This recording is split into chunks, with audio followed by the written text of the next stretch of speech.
So, you just beat Resident Evil Village and spent the colossal amount of 10 credits to enable the Mercenaries mode.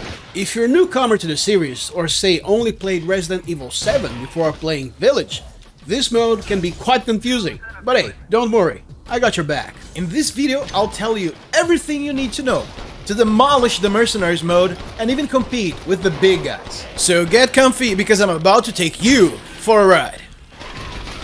First up, be aggressive. Unlike in the base game where you'd sometimes be wary of spending ammunition or approach a corridor very carefully, in the Mercenaries mode you must play as aggressively as you can in order to score big. There will be situations where you purposely stall killing opponents, but we'll get to that in the combo section. Sell ammo and first aid kits. This may go against your every instinct, but if you have ammunition for weapons you chose not to use during a stage, then sell its ammunition right away. The shotgun and sniper rifle rounds will easily amount to 5+ grand per batch. This can add up to a total of more than 35 grand per stage, depending on the number of areas it has. Next, a very important topic: relearn your weapons. You see, in the Mercenaries mode, every weapon stats has been dramatically altered in one way or another. Hell, you can carry more than 60 rounds for the M1911. If you add that to the magic clip skill, and this amount will double. So make sure to not only check out the stats, but test the weapons in the field in their mutated form. And I mean it. Some of them will function very differently from their base game counterparts. Test them out so you understand their stock functionality, because you're gonna need to be smart with your upgrades. Upgrading weapons is paramount in the Mercenaries mode, but you won't have enough gold to fully upgrade more than one weapon. So you need to know each weapon's biggest strengths and weaknesses, and work accordingly. For example, the SIG-12 shotgun. It's the highest damaging shotgun in the game, but its initial rate of fire sucks. If you miss a shot or need to engage multiple enemies at once, things can go south for you real quick. Now take a look at the SIG-12 with a fully upgraded fire rate.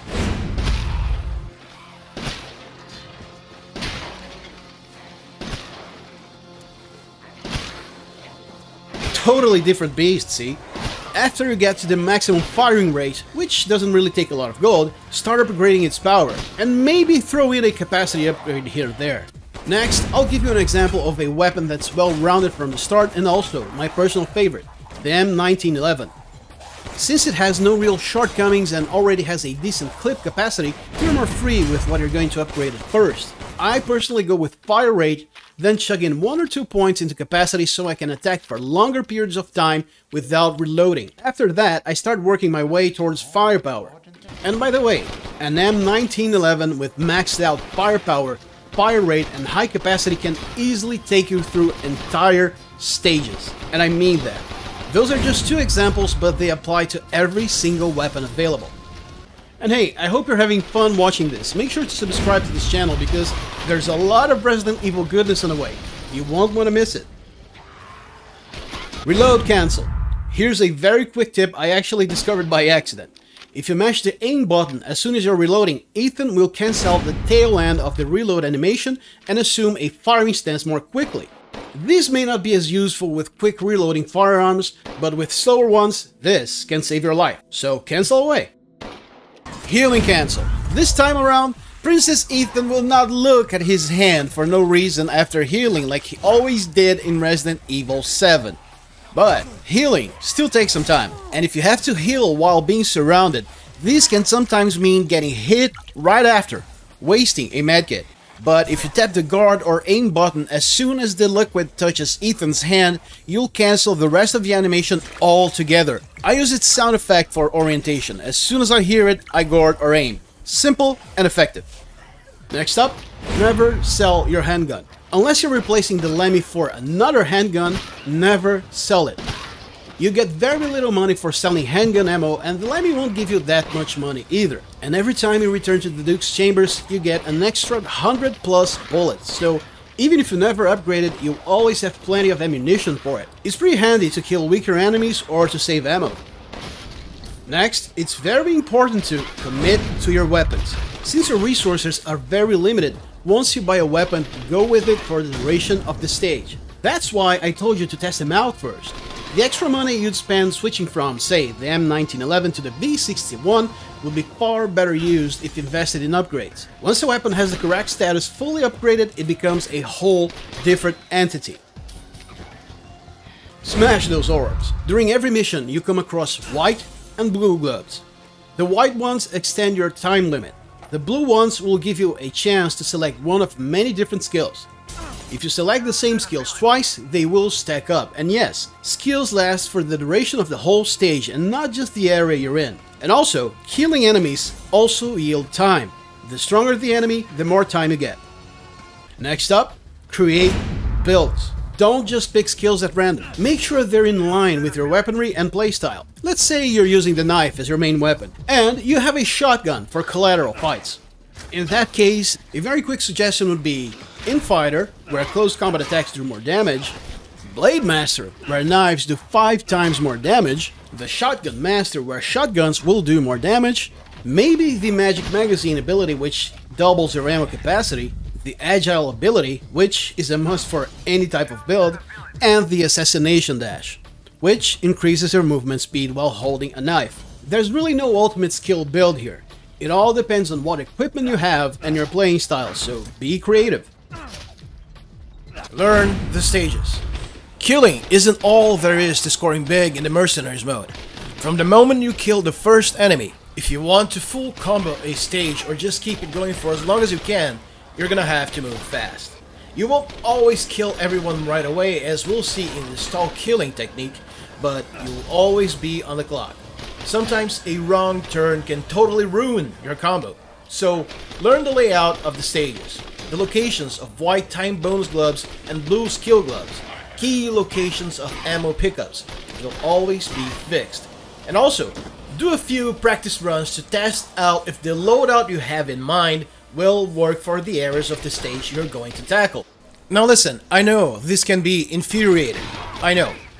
And if you add that to the fact that you cannot practice single areas in particular, you know, you have to play, let's say you want to practice the third area, but you have to play the first and second, so you can get to the third, things will get a little tiresome at times. But persevere, show them your fighting spirit, and you will succeed. Plan your loadout in advance.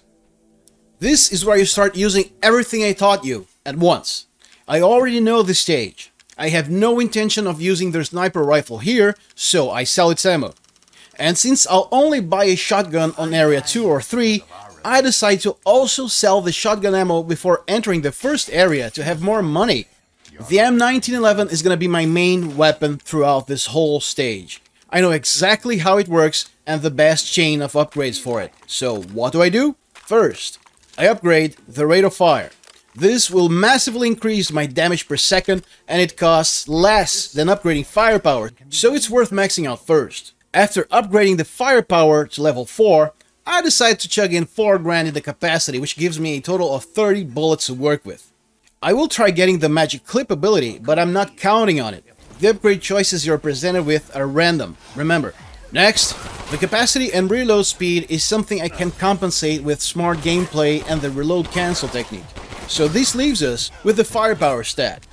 When I next return to the Duke, I have almost 29 grand from enemy drops.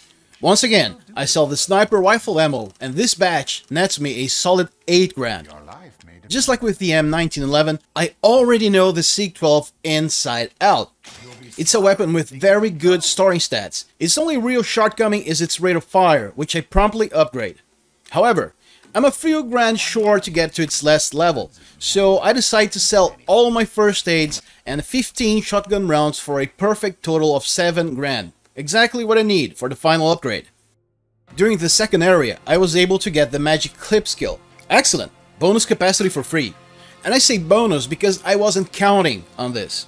Like I said, we have no control over when we're getting this skill, and when you're planning for complex situations like this, you don't think of them as core elements to strategies.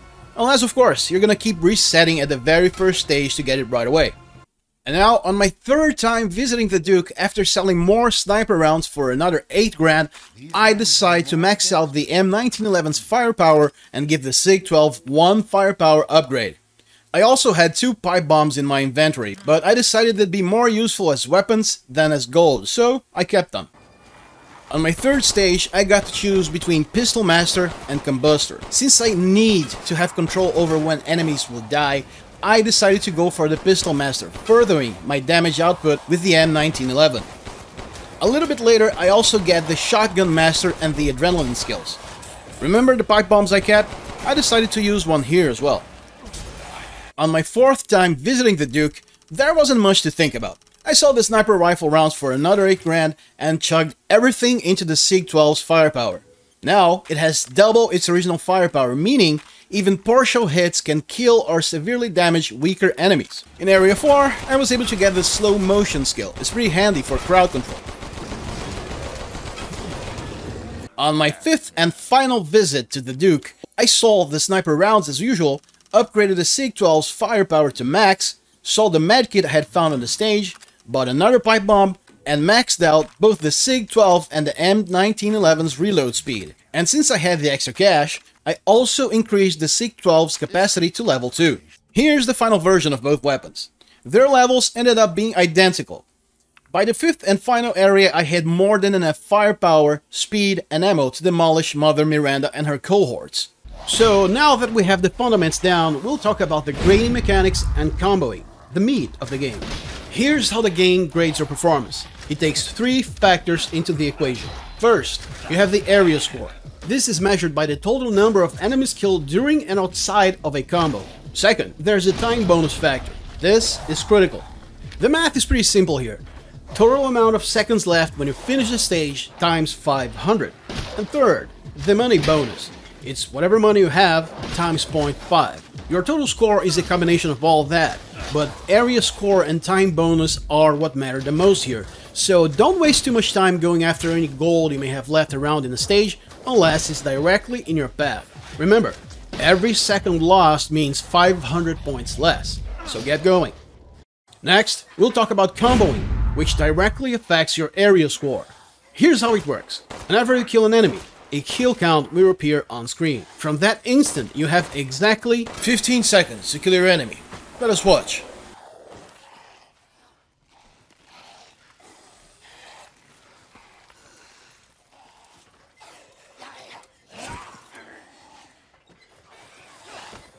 Now, we're gonna watch this again, but I want you to listen to the game when the timer reaches the 10-second mark. Let's go.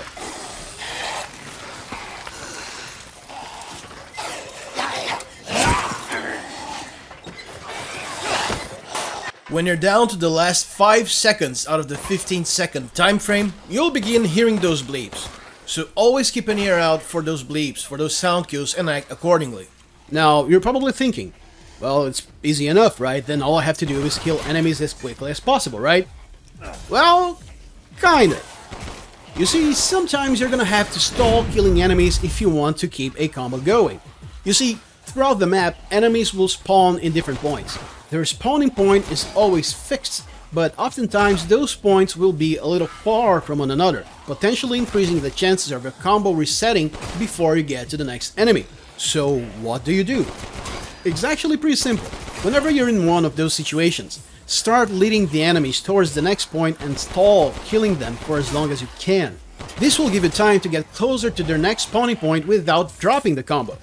And before we move on to our final topic, make sure to subscribe to this channel, leave on the comments your impressions on this guide, things you'd like me to talk about, your impressions about the Mercenaries mode itself. It's very important and also very cool for us to communicate. And now, our next and final topic, comboing tough enemies. You already learned the concept of stall killing, but there's another scenario. Sometimes you'll come across enemies with much bigger health pools.